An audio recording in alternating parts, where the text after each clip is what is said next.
Hi, besties. I just am here solo. I wanted to do a very quick check in with you. I know I've been MIA kind of for 2 weeks. Obviously, y'all know that I was at BravoCon and then immediately afterward, it was my birthday. And I thought, hey, girl, just take a little vacay after the vacay, which if you've been in Vegas, you know that spending a Wednesday through Sunday evening in Vegas is a long time to be in Las Vegas. But it was a lot of fun. I just have, nothing but really great things to say about the Bravolebs I met there. Um, I genuinely, I know everyone's been asking me like, who is the rudest? Who is the nicest? And at BravoCon, I did not meet any rude Bravolebs. That is just, I am so sorry that there's no like salacious tea on that.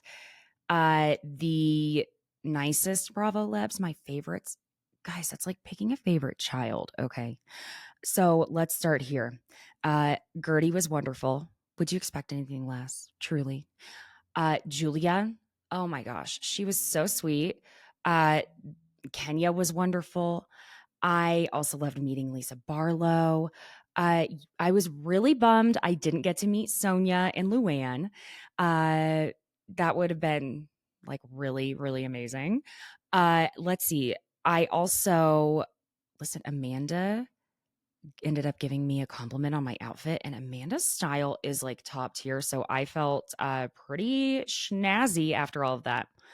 Now, some of the things that were kind of surprising. We all know Ramona Singer was pretty much just cut from the list after the entirety of the Vanity Fair article came out. And then she texted the journalist and said, I didn't say and she actually just wrote out the whole word that none of us would ever dare speak. That's why she was cut. And so it was very surprising to see Avery Singer there with her booth that's for, her bachelorette thing. I'm sorry, if I were Avery, I would have been like, Mom, this is your problem. I am not going. I would be like, business partner, my friend, we got to hire someone to stand in for me. But she was there. She showed up, did the whole thing. I mean, again, very surprised by that. I did the Raising Cane's event on the Thursday night I was there. I did that with my friend Lauren Skay. She's at the Zen Blonde. I did that with Emily Hanks, She Speaks Bravo, and with my friend John, who is at It's John Joseph. And there were a few others there as well. Also, Gay Man with the Spray Tan, Colt, love him to death as well. And it was Craig Conover. I mean, do I really need to say last names? Madison LaCroix. And they were both, now they are both beautiful when you see them on the screen. And I know people say this about Craig, but y'all, they are stunning in person. Oh my God. And Shep showed up dressed like he was, I don't know, going on a duck hunt, maybe. I'm not quite sure. And he ended up spilling his entire drink he received all over the floor in front of everyone. It was kind of embarrassing. And Rod was there. He was so nice. Something else that I was going to add was, oh my God, and I already forgot. Oh yeah. So this was cute. We were supposed to go up in order and give them our names. And Emily and I went together, and we thought that someone had taken ours by accident, and apparently not. They still were making mine under my name. And so if you see on social media where Madison's like, Caitlin, Caitlin, Caitlin, if you don't come, I'm going to eat this. Um, so yeah, that was me. Oh my God, embarrassing. And Craig's parents were there, just nice, kind Southern people, just kind of sitting off to the side. They clearly were just like enjoying watching him uh, do his thing, which was, for a parent, that's like such a joyful thing to do, right? Then that Thursday night, I went with Lauren and that same group to Carbone, and we saw Sai and Uba. Uba is like an angel from heaven. Again, you think these people cannot be more gorgeous like there's no way. They're stunning on TV. No, they are so effing beautiful Oh my God. Oh my God. I did say one stupid thing to Erica Jane. Maybe it was stupid, maybe it wasn't, but it was also true. And I feel like if Lisa Renna hadn't done this already, it wouldn't have been so weird. But I don't know. I was just like so hopped up on the excitement that I just couldn't even like control myself sometimes. I did when I met Erica tell her, so I've always loved you. And I've even almost tried to dress up as you for Halloween a couple times. Caitlin, why did you fucking say that? What is wrong with you? And she was like, oh, okay, well, thank you. I mean, what else could she say? Oh, God bless. So I'm going to I just did Zach Peters' podcast, No Filter with Zach, and you should be able to go listen to that like right away. I'm also going to have him on my podcast here on Friday, and we're going to hit all of the Beverly Hills of it all. I am going to do my usual weekly with Giorgio, who I got to spend so much time with in Vegas. He's coming on his usual for Thursday. As of now, the plan is for Giorgio and I to maybe talk about Salt Lake City, BravoCon, and maybe some of Miami because Giorgio, he got in with, listen, he might have some tea. I know he has some tea, but I'll just say he might be willing to spill some of it. It will be good, and because I know where he was and what he did, and honey, Giorgio is well liked, loved, and appreciated. Let's just say it that by many of the housewives. So he's still going to be coming on. I'm saying a lot. I feel out of practice, y'all. I feel like a weirdo right now. Like, who am I? What am I doing? What planet am I on? I'm still like recovering. And let's see. I already did talk on Zach's podcast about some of this. So, Bethenny, here we go again. Here we go again, girl. Really? More of this reality reckoning? Now, before I get into the Bethenny Denise Richards podcast, okay, I had quite a few people asking me what this random post I put up was about, where I said on Instagram, first I posted on Threads and just added it to my Instagram stories, which was that I just came here to say that when you're a Bravoleb, being genuinely nice, kind to anyone who is a supporter, a viewer, a fan, whatever you want to call us, does not end at BravoCon when you are no longer being paid to be kind to us, right? Treating us like crazed fans when you see us out in the wild because we say, oh, hello, you look familiar, is not the way to go. I ran into someone when I was out celebrating my birthday here in Denver, and I want to make this clear. I felt and I'm still feeling this way, excuse me, over the last week since I have returned home, especially when I first left at Las Vegas.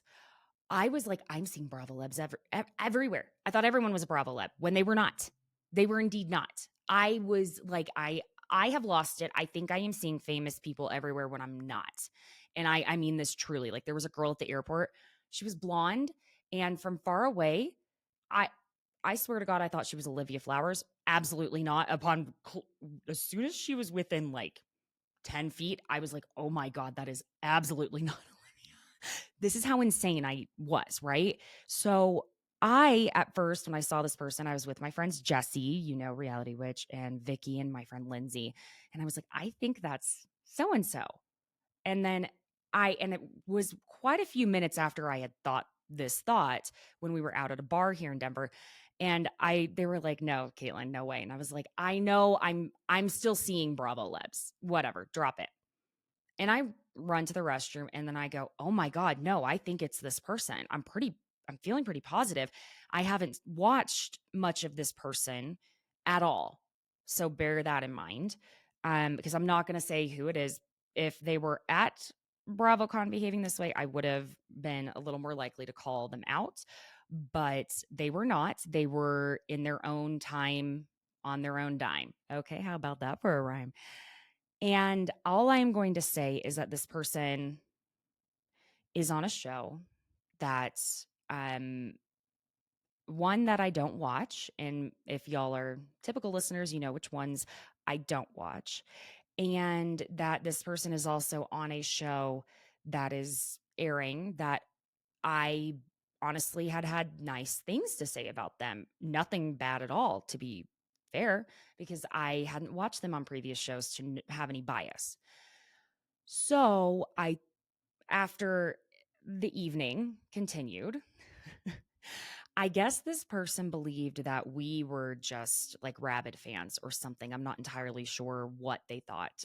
They did do a very odd and awkward runway walk right beside us very intentionally because I'll tell you what, there was no reason to walk to that end of the bar. There was no restroom, there was nothing. The bartender wasn't even there. It was intentional just for us, and I don't think the world revolves around me, but it was very clear. And that, my friends, was the first sign of this person not being someone who is maybe an ideally nice person because it felt rude. I don't know how to explain it. I want to start the whole thing of this story too by saying something that's very important that I think a lot of people forget, which is that Maya Angelou quote that people will forget what you say. They will remember how you made them feel. And while this person didn't say anything innately rude whatsoever, the way I felt leaving the conversation, even after telling them, I've actually had nice things to say about you on my podcast. I haven't had, yeah. Listen, I don't know if this person expected me to want to take a photo with them. I had literally just spent like a week before doing all of the photos, all of the things. I just thought it was rude of me to not say, hi, you look familiar. Were you just at BravoCon? Because this person also kind of blocked my path a little bit. I don't ever want to accuse people of things, but it was either through them or through a giant crowd, right? I had just come back from the restroom again, we were drinking and yeah, they were just kind of not, the way the attitude, I guess I would say, is how you would not want a Bravoleb to be. Does this make sense to y'all? I hope it does. I'm not intending to be overly vague. I'm just trying to also not have beef with people. But at the same time, I was just like, ew, okay, rude. So there you go.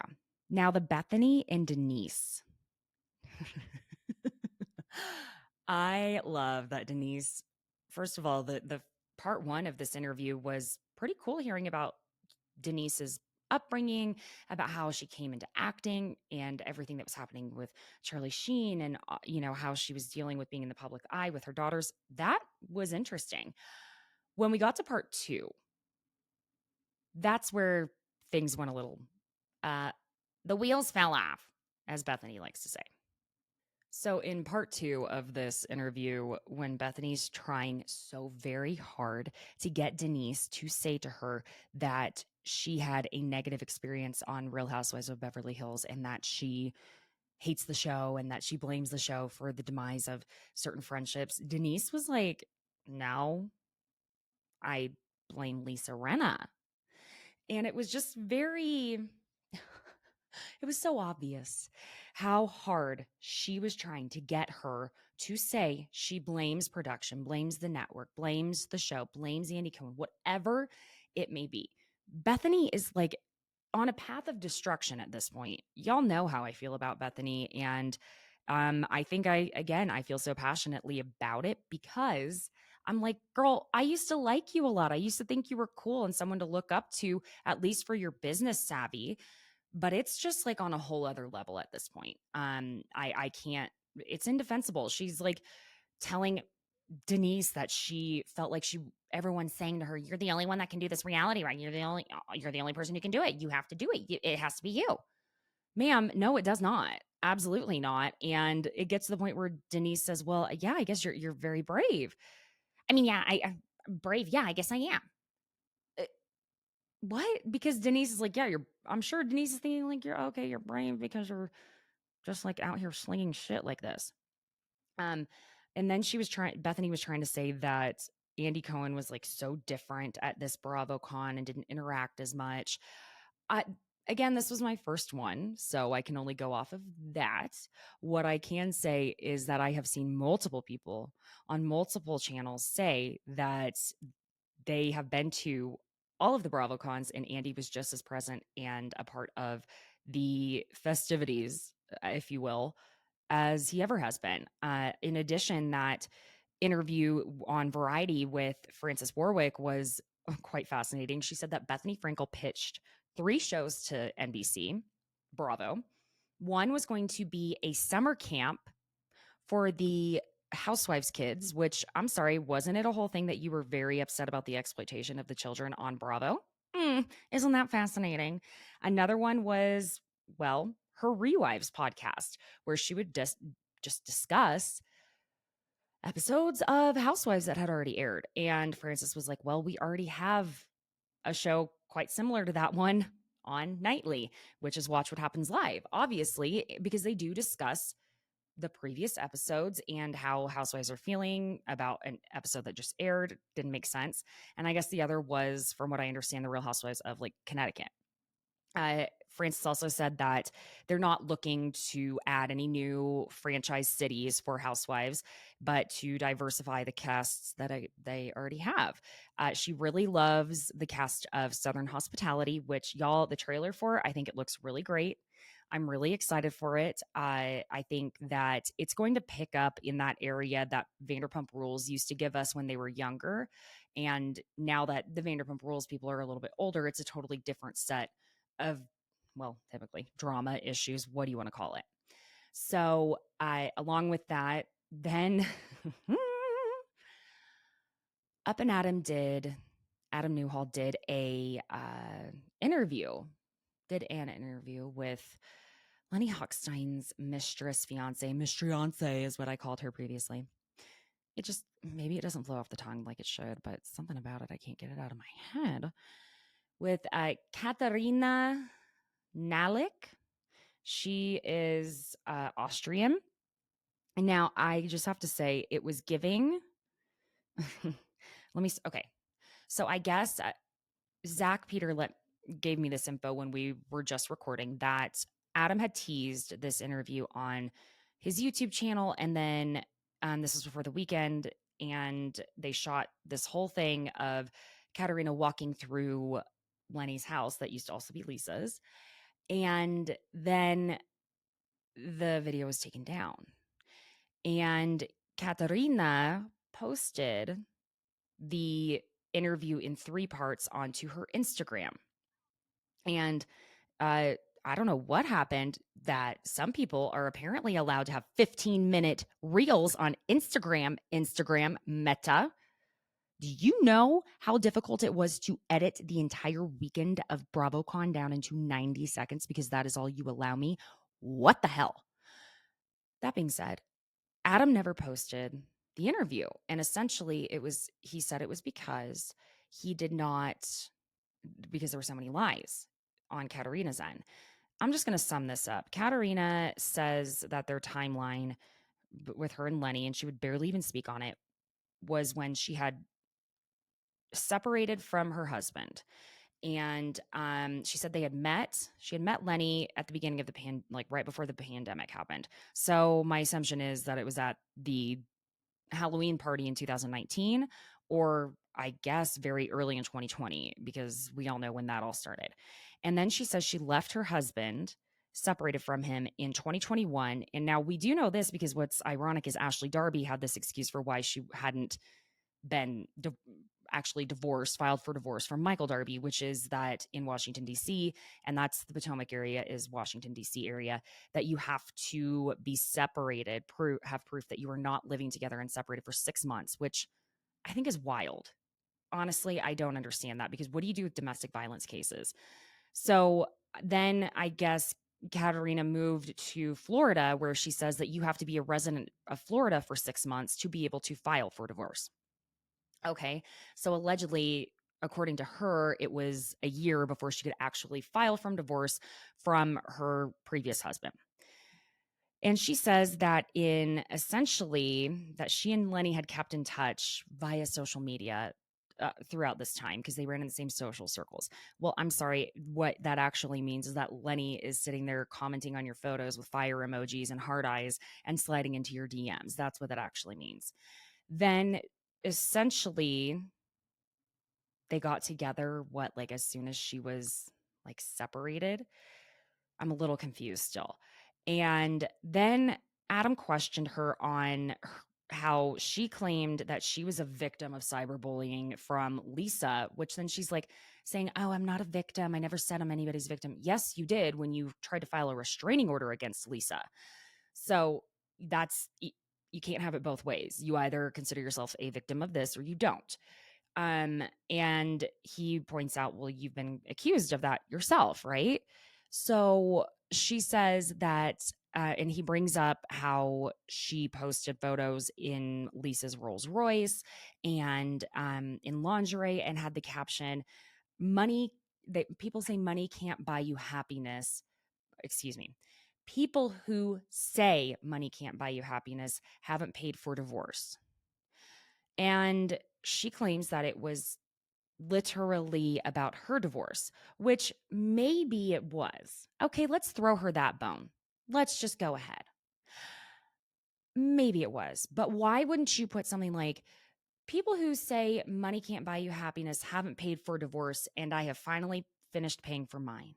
Or people say money can't buy you happiness, haven't paid for divorce, and but now I can say I'm done paying because mine is finalized, or just yay, I'm done. What have you? It was so nasty. And on top of that, the way she licked her lips at Lisa when Lisa caught them at the club, give me an effing break. No one actually was saying that they thought Katharina was an idiot or had low IQ, anything like that. I at least hadn't really heard that. People probably thought she was ignorant to actually want to be with Lenny Hochstein because retching, but she was very defensive about, she speaks four languages, which, hey, let me give you your flowers for that. I am not proud to say I can only speak one language. And yeah, so there's nothing with that there. She took these pauses when Adam would ask her a question. It's still up on Katharina's Instagram account if you want to go view it. We'll see for how long, because she would take these pauses that were very pageant like, and you know me, which, by the way, that reviewer on Apple, hey, go fuck yourself, because I can go on any political rant I want. We live in the United States, and I'm sure you go on a lot of political rants. When I see something wrong, I say something. And yes, I used to do beauty pageants a million years ago, and it did shape me to become a person who can speak publicly and knows how to speak sort of eloquently. So yeah, go fuck yourself. Anyway, leave a nice review for me because that one really chapped my ass. Anyway, Katarina did this thing where she would be asked a question by Adam, and she'd be like, "Oh, I'm not going to try and do her accent because I almost feel like that'd be rude to do that at this point." And she'd look down and she'd say, "I'm actually very glad to have you ask this question because I'm really happy to give context to the situation." Y'all, I feel like she had like an earpiece in. I'm crazy. I know. I'm conspiracizing. I know, but I feel like she had an earpiece in because we didn't see any reflection in the windows of Lenny waving his arms, being like, "No, don't take that." I think she had an earpiece in, and she had some intense training before this interview. Okay. Then she claimed that Lisa had put listening devices in her car.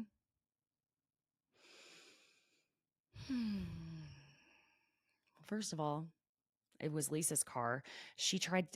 Katarina tried to say that it wasn't technically Lisa's car because her name wasn't on the title. Ma'am, do you have any idea how marriage works? Oh, this is where the ignorance is not okay. No one said you were dumb, but I am going to say you might be a little ignorant because that's a choice. So that is a choice, girlfriend. Mm-hmm. So, clearly, Adam also tried to ask her about basically what happened with her ex-husband. And if you do some digging and reading, there are allegations of abuse there. So she didn't want to talk about that. Fine, fair enough. it did seem quite a few times throughout the interview, Adam was like, okay, thought we were going to say something more about this or that. And she just would give these weird generic answers. Her favorite thing to say many times over were, I just hope people use critical thinking. That's very much a Lenny Hochstein phrase to say. Don't even tell me otherwise, because there's no way. So that interview was and from what I understand, Adam seems to regret doing the interview and isn't planning to post it. So Katharina was able to receive the footage in some way and manner, and she posted it instead. I don't think we needed her side of the story. I think, yeah. But again, it doesn't seem like Adam is all on board with the interview, and as he didn't end up posting it himself. So I'm sure we'll hear more from like him on that. Oh my gosh. So on top of that, now I'm hoping I don't want to I'm hoping I'm going to have someone on.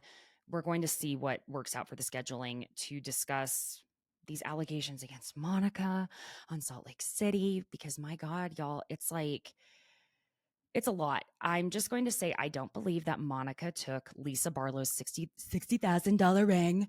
I don't think that. And I would be surprised if Lisa thought that. But I think that clearly we know they don't like each other. And the whole aspect of Monica and Beauty Lab suing each other. Okay.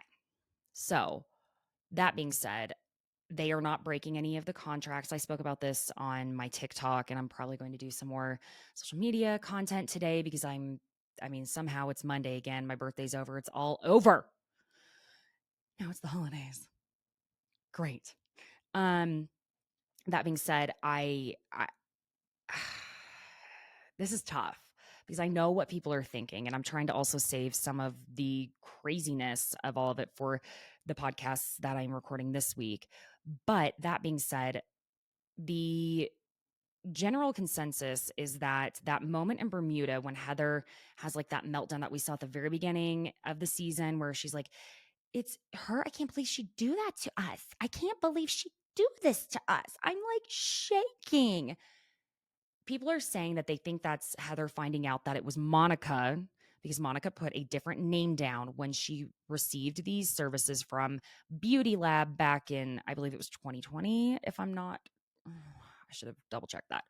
But she put her name down as Monica Fowler, and she had put down to do a payment plan. There was the like $40 deposit, and then additionally a $449, and she was going to do a monthly payment plan for services rendered that were going to be a little over $2,000. Now, in August of this year, Beauty Lab sued Monica for literally, they said an amount no less than $2,000, which means they were suing her for $2,000. But if they can get more in damages, they're going to. Beauty Lab is a major business. They aren't, for them to be suing over $2,000 this publicly is kind of wild. But then Monica countersued for an amount that was less than $50,000. So this is quite literally like small claims court at the end of the day. And Monica says that they botched her injections, and especially with her nose, which was one of those like I think she was going for the non-surgical nose job type of thing. I mean, she has a cute little nose. It's surprising, but um, and that they told her she didn't have to pay the remainder of it. And so because she decided to go to someone else instead of having the injections dissolved and fixed, what have you, because it's not like Botox, you just have to ride that shit out, baby.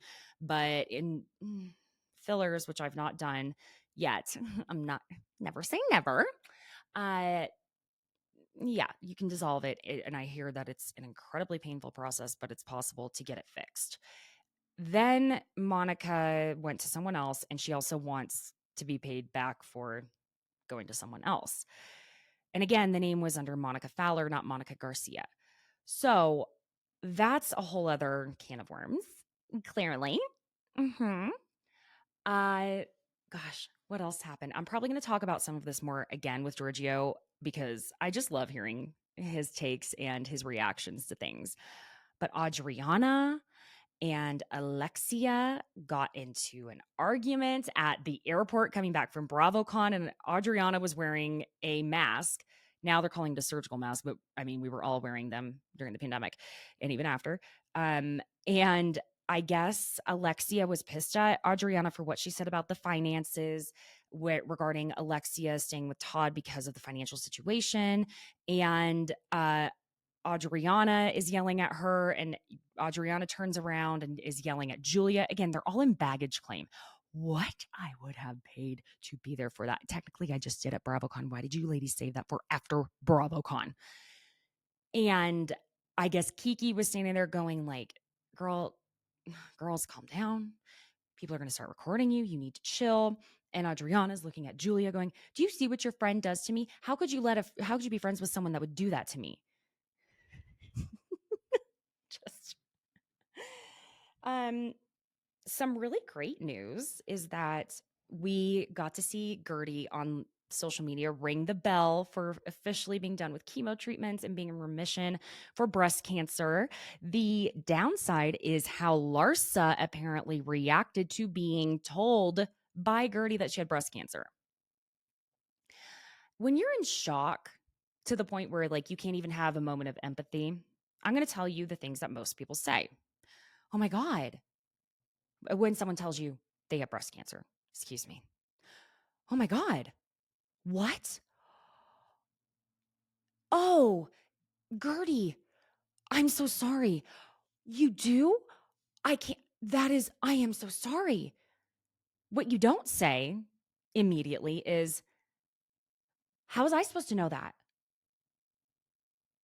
What? Larsa, what the effing hell?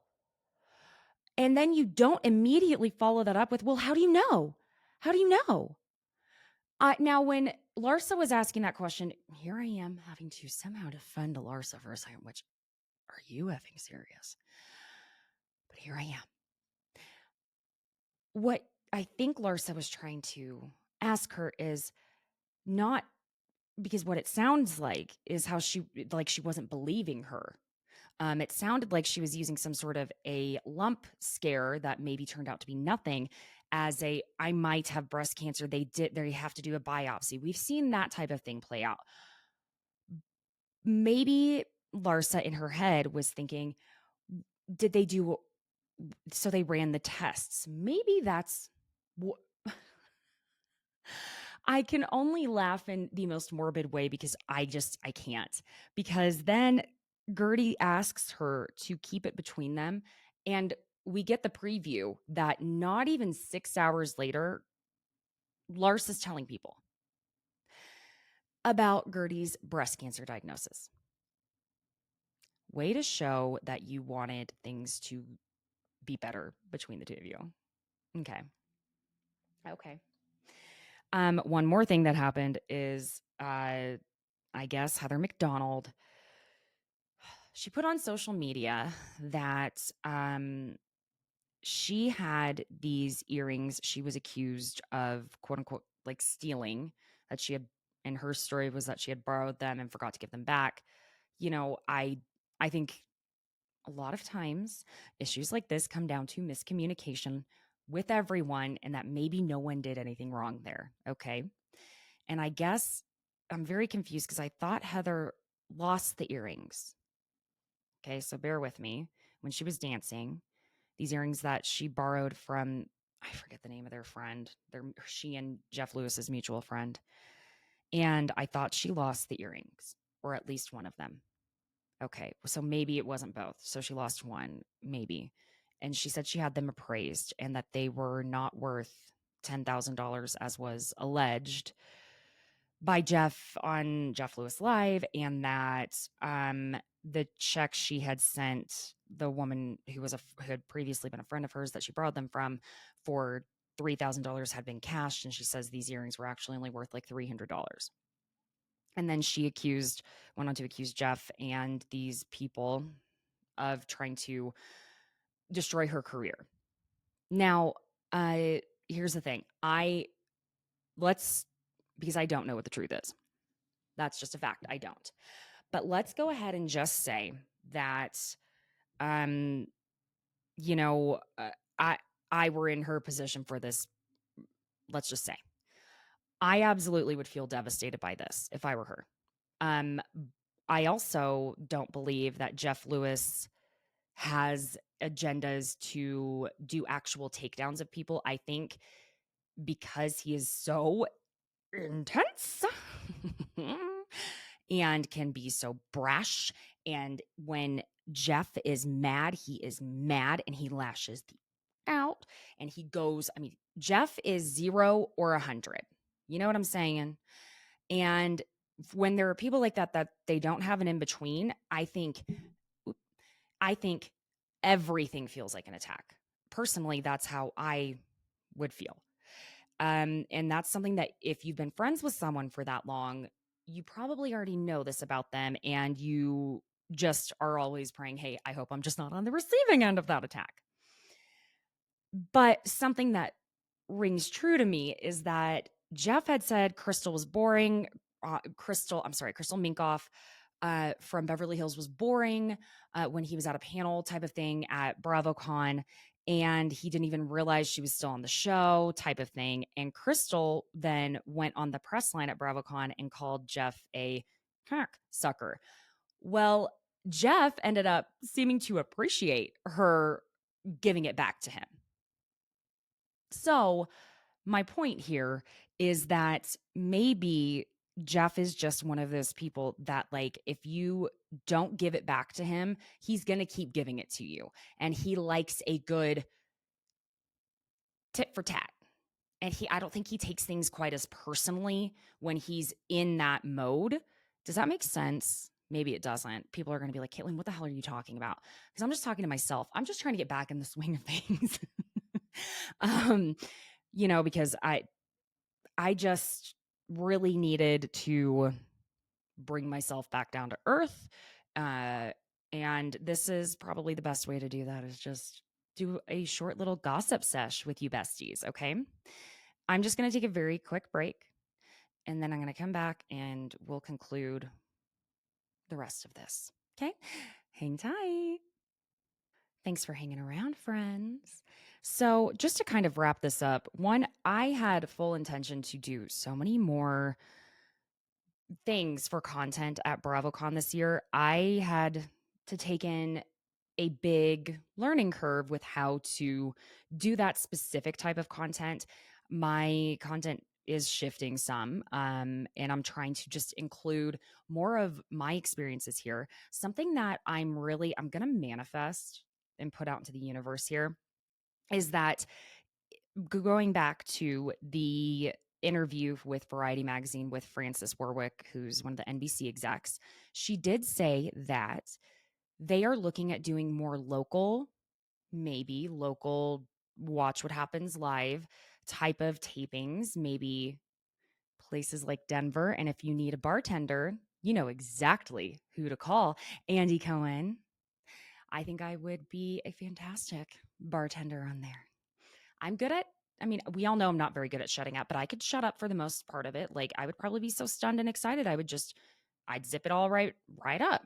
And we know I had plenty of looks from BravoCon that I didn't get to wear, which I did have I actually had people asking me where my outfits were from. I'm going to say 90% were Zara because Zara is my mothership when I need something trendy and that isn't going to be super intense fast fashion. And I love style. I don't get as many opportunities to dress myself up and play with fashion because, hello, my toddler will ruin it. He can't wear a single item without getting stuff all over it. So it's usually Old Navy or something old. But I actually have something exciting that is currently in the works. I can't say much. I really can't. But I have something that's going to be specifically my project that I might get to share with you guys here pretty soon, I hope. But again, I did have the highest hopes of doing live Q&As with everyone at the end of the day at BravoCon, but by the end of that day, y'all, I was just barely powering through. I went to the reading room at 9 p.m. the Watch What Happens Live, the very last event of BravoCon. And when I tell you, my eyeballs were actually shaking at the end of it because I was trying so hard not to like fall asleep. I was ready to fall over. And it wasn't because it was boring, it was because I was dead exhausted. I got in at least over 20,000 steps just on Friday alone. So that was one day of steps. Hmm. So, anywho, I hope you enjoyed just this little chit chat and goss session. Leave a lovely little review, subscribe to the YouTube channel, and keep an eye out. I have my usual Giorgio Talkie is joining me on Thursday, and then Zach Peter will be joining me for Beverly Hills on Friday. So I will see you friends soon. Thanks for sticking around with me, and things are just going back in motion, friends. Okay,